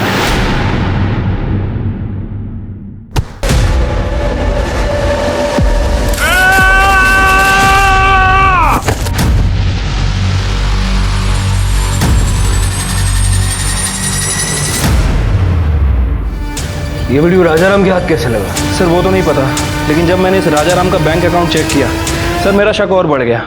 सर ये जो वीडियो वाला आदमी है राजाराम के अकाउंट में हर महीने पैसे ट्रांसफर कर रहा है जब से हमने अभिजीत का केस ओपन किया है। उठा लो इसे। सर क्या कह रहे हो आप इंस्पेक्टर साहब? ये सरासर गलत है। मैं अपने बेटे को क्यों मारूंगा, वो भी जान से? अरे साहब, मैंने कभी चाटा भी नहीं मारा उसको। करड़े आना त्याला। सर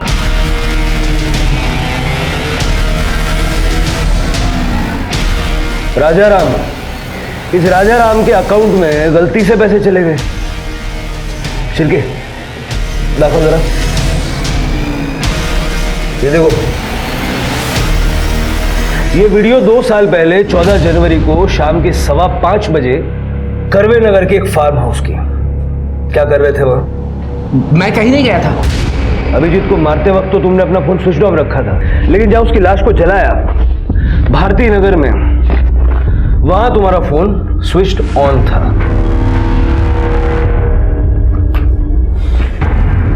और एक और बात जो तुम हमें बताना भूल गए, लेकिन हमने पता लगा लिया। अभिजीत तुम्हारी पहली बीवी का बेटा है, शोभा का नहीं। इसलिए हटाया ना उसे रास्ते से। अब सीधे सीधे बताओगे या अपने तरीके से उगलवाएं?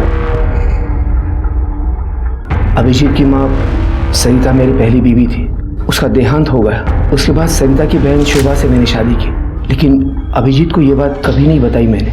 लेकिन साहब मेरे एक रिश्तेदार से झगड़ा हो गया और उसने सारी बात अभिजीत को बता दी।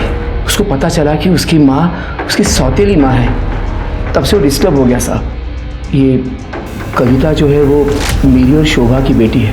पहले कविता और अभिजीत के बीच में भाई बहन का रिश्ता था, लेकिन ये बात समझने के बाद बाबा बर्दाश्त की भी हद हो गई है। जितनी भी जमीन बची है ना, उसमें इसका सिर्फ 20 से 25% है, बाकी सारा हिस्सा मेरा है। कुछ भी हो जाए लेकिन मैं अपना हिस्सा इसके साथ नहीं बांटने वाला। घर में हिस्से को लेकर, प्रॉपर्टी को लेकर रोज झगड़े होते थे और उससे मेरी परेशानियां बढ़ती गई और मुझे मजबूरन अभिजीत को मारने का प्लान बनाना पड़ा। अरे हाँ भाई, मैं शाम तक फार्म हाउस में पहुंच जाऊंगा। अरे मैं श्योर 100% आ रहा हूँ। मैं दोपहर में वहां जाकर छिप गया था और मौके के इंतजार में था, और साहब वैसा मौका मिला भी। शाम के समय अभिजीत के एक एक दोस्त सब निकलने लगे। वॉचमैन भी किसी काम के लिए बाहर गया था और फिर सब मैंने मौके का फायदा उठाया।